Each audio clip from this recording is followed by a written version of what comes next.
Hello students, today we will begin with the fourth chapter from your Hornbill textbook. The title of the chapter is Landscape of the Soul. This chapter has been written by Natalie Trouveroy. Natalie Trouveroy was born on February 2nd, 1975. She is the wife of the Belgian ambassador to India and she is an art historian. Natalie has been imbibing the cultures of the various cities she visits. When her husband was posted in China, she learned calligraphy from Yu Quilong, direct descendant of a 7th century royal calligrapher. She is an accomplished translator of catalogues and art books from Dutch into different European languages. Now, before beginning the reading of the chapter, I will give you a brief introduction of the chapter. The chapter, Landscape of the Soul, is about how different the Chinese art form is from the European art form. The writer uses two stories to make a contrast in between these two forms of art.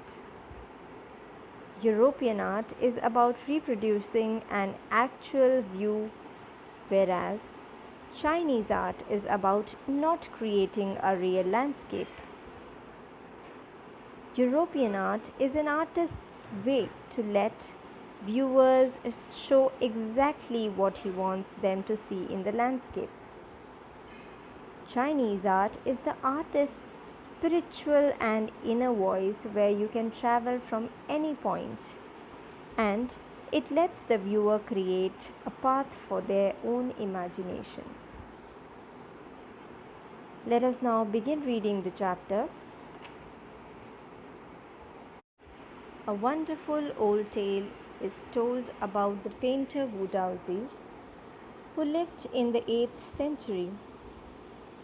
His last painting was a landscape commissioned by the Tang Emperor Xuanzong to decorate a palace wall. The master had hidden his work behind a screen, so only the emperor would see it. For a long while, the emperor admired the wonderful scene, discovering forests, high mountains, waterfalls, clouds floating in an immense sky, men on hilly paths, birds in flight. "Look, sire," said the painter, "in this cave, at the foot of the mountain, dwells a spirit." The painter clapped his hands, and the entrance to the cave opened. The inside is splendid, beyond anything words can convey. "Please let me show your majesty the way." The painter entered the cave, but the entrance closed behind him, and before the astonished emperor could move or utter a word, the painting had vanished from the wall. Not a trace of Wu Daozi's brush was left, and the artist was never seen again in this world. So in this paragraph, the writer says that there is a very wonderful tale about a painter named Wu Daozi who lived in the 8th century, and it's told that he was assigned to decorate a wall of the palace, and he was assigned this task by the Tang Emperor Xuanzong, and this painting of Wu Daozi was his last painting. Further, it is told that the painter hid his work behind his a screen, so only the emperor could see it. Now, the emperor, upon looking at the painting, admired many things into that painting, like discovering forests, high mountains, waterfalls, floating clouds, men on hilly paths, and birds in flight. Okay, so he admired all these things for a while. Now, the painter then made the emperor look at a cave in the painting, which was at the foot of the mountain which he had painted, and he said that at the foot of that hill lived a living spirit. And then what happened? As the painter clapped his hands, the entrance of the cave opened up. Okay, and then he let the emperor know how beautiful the inside of the cave was, and he then asked him to show all this to the emperor. I mean, he just tells him this line: the inside is splendid beyond anything words can convey. Please let me show your majesty the way. Okay, so he tells the emperor that the inside of the cave is very beautiful, and let me just show you the path wherein from where we have to enter the cave. And suddenly, what happened? As soon as this painter got into the cave of that painting, suddenly this painting vanished from the wall, and after this incident, it is told that the painter was never seen again. Let's read further. Such stories played an important part in China's classical education. The books of Confucius and Zhuangzi are full of them. They helped the master to guide his disciple in the right direction. Beyond the anecdote, they are deeply revealing of the spirit in which art was considered. Contrast this story or another famous one about a painter who would not draw the eye of a dragon he had painted, for fear it would fly out of the painting, with an old story from my native Flanders that I find most representative of Western painting. So, these stories played an important role in classical education in China, and similarly, like the books of Confucius, Confucius was a Chinese philosopher and also a politician, and the other philosopher, Chinese philosopher Zhuangzi. Um, like the books of Confucius and Zhuangzi are full of such stories as they help the master to help and guide his followers in the right direction, it's told. So these stories were considered to be deeply revealing of the spirit, just like the art. Now, there was another famous story in contrast to the previous one which we read. In this story, the painter would not paint the eye of a dragon because he feared that the dragon would fly out of that painting that he painted. Okay, because he was fearful that the dragon would fly out from the painting, so he didn't used to paint the eye of that dragon. Now, it was one of the stories from many others which came from a medieval country in Western Europe, it is told. Okay, let us read further. In the 15th century, Antwerp, a master blacksmith called Quentin Metzius fell in love with a painter's daughter. The father would not accept a son in law in such a profession, so Quentin sneaked into the painter's studio and painted a fly on its latest panel, which with such delicate realism that the master tried to swat it away before he realized what had happened. Quentin was immediately admitted as an apprentice into his studio. He married his beloved and went on to become one of the most famous painters of his age. These two stories illustrate what each form of art is trying to achieve: a perfect illusionistic likeness in Europe, the essence of inner life and spirit in Asia. So, during the 15th century in Antwerp, Antwerp is a financial center in northern Belgium. So, during the 15th century in Antwerp, a master blacksmith named Quentin Metzius fall in love with a painter's daughter. The person Quentin, he fall in love with a painter's daughter, and since the father was not accepting their relationship because of his profession, because of Quentin's profession, therefore the blacksmith sneaked into the painter's studio one day and he painted a fly on his latest panel. Okay. Now the painting was so realistic, it was so real that the master, the father of that daughter, he tried to hit it, or he tried to swat it away. Okay. Now before, I mean, it was after he tried to swat it and there was, I mean, the fly was still there on the panel. It was then when he realized that that fly was just a painting that was painted on his panel. Okay, so he was very much impressed by the blacksmith, and the blacksmith was hired into the painter's studio as a trainee. And finally, the blacksmith was able to marry the painter's daughter, and later on, he became one of the famous painters of his age. So, the two stories told above are trying to illustrate the form of art in two different regions. In Europe, the art is perfect and like an illusion which resembles something, whereas in Asia, the art gives a sense of inner life and spirit. Okay, let us read further. In Chinese, uh, in Chinese story, the emperor commissions a painting and appreciates its outer appearance, but the artist reveals to him the true meaning of his work. The emperor may rule over the territory he has conquered, but only the artist knows the way within. Let me show the way, the Tao, a word that means both the path or the method, and the mysterious works of the universe.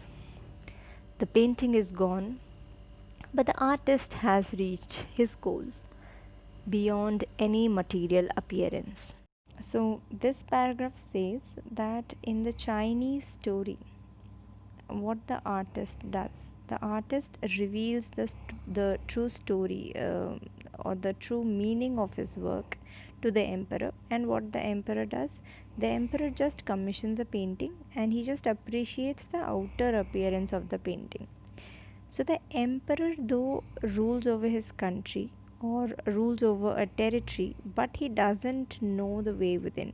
An emperor would never be able to understand a piece of art, a piece of work through his power of imagination, though he is in habit of ruling territories. Okay, but it is only an artist who knows how to enter into a territory using his power of imagination, which means that it is only the artist who would be able to explain the true essence of the painting, the true meaning and feelings of the painting painted by him. Further, it is told that the work of an artist is mysterious, and then the writer talks about the term Tao, which means something, or which means both path and the method and the mysterious works of the universe. He says, see, Tao is a Chinese concept which explains the working of the universe. Okay, so as we had already read about the painting of Wu Daozi, so as the painting was gone after the artist reached the caves, the motive, it is told that the motive of the artist Wu Daozi was fulfilled. See, through his power of imagination, he himself entered the cave and then suddenly he disappeared, which again is a very mysterious thing. The art itself is a very mysterious thing, it's told by the writer. But then the writer says that some work is beyond material appearance. Okay, some things are beyond our knowledge, and some things are just up to they depend on the power of imagination that we have. So this is this kind of art. Okay, let us now read further. A classical Chinese landscape is not meant to reproduce an actual view, as would a Western figurative painting, whereas the European painter wants you to borrow his eyes and look at a particular landscape exactly as he saw it, from a specific angle. The Chinese painter does not choose a single viewpoint. So, this is a very important paragraph, difference between Chinese landscape and uh, a European landscape. Okay. His landscape is not a real one, and you can enter it from any point. Then travel in it. The artist creates a path for your eyes to travel up and down, then back again in a leisurely movement. This is even more true in the case of the horizontal scroll, in which the action of slowly opening one section of the painting, then rolling it up to move on to the other, adds a dimension of time which is unknown in any other form of painting. It also requires the active participation of the viewer, who decides at what pace he will travel through the painting, a participation which is physical as well as mental. The Chinese painter does not want you to borrow his eyes, he wants you to enter his mind. The landscape is an inner one, a spiritual and conceptual space. Okay, so see here, the Chinese landscape, the writer says that Chinese landscape painting is not made with a real viewpoint, but it is a representation of the artist's thought. Whatever the artist thinks, he paints that up. Okay. Whereas the Western painting in Europe is a very figurative art form. Okay. Now he tells about the European painter, that the European painter paints a landscape to show you a specific scene of the landscape, whereas the Chinese painter doesn't choose a real viewpoint. Okay. So in the Chinese paintings, you can enter the painting from any point and can travel anywhere where your thoughts and imagination take you. So it is totally it totally depends on your imagination where or from where you would like to enter that Chinese painting. Okay, and the Chinese artist, he wants you to travel by creating your own imaginative path, and then again of course come out in a very relaxed moment using your own imagination. So in China, this mode of seeing a painting is more enjoyable. Okay, now this again the writer talks about a horizontal scroll. He says that a horizontal scroll is a form where one section of the painting is opened uh, one by one by rolling it up to move on the other side. And he says that it creates a dimension which is not practiced in any other form of artwork, but only in this scroll paintings. Okay, it requires it's told that these scroll paintings require both mental as well as physical participation of the viewer. And the Chinese, lastly, it's told that the Chinese painter wants the viewers, that is us, the viewers, to enter his mind, the painter's mind, and see the painting from his own thoughts. So whatever thoughts the painter had at the moment of painting that painting, he wants the viewers to think with the same in the same manner. Okay, he wants us all to follow the same thought pattern that he followed while he was painting that landscape. Okay, so the landscape created by Chinese artists is spiritual, inner, and of conceptual or abstract space, it is told. So, this conceptual space refers to the relation with the abstract or non realistic than the factual representation. So, the painter basically doesn't paint what he sees, rather, he paints what his mind perceives. Whatever comes into his mind, he paints that in the painting, and this is what he wants from the viewers as well, that the viewers should understand his imagination and the viewpoint with the help of which he painted a painting, and then they should try to understand the art that he has created, the piece that he has created. Okay, so we'll just cover up till here in this session. I want you all to reread the part that we have covered and mark the doubts if you have any. Mark the difficult words as well, try to find out their meanings. We would be discussing your doubts in the next session. Thank you, everyone.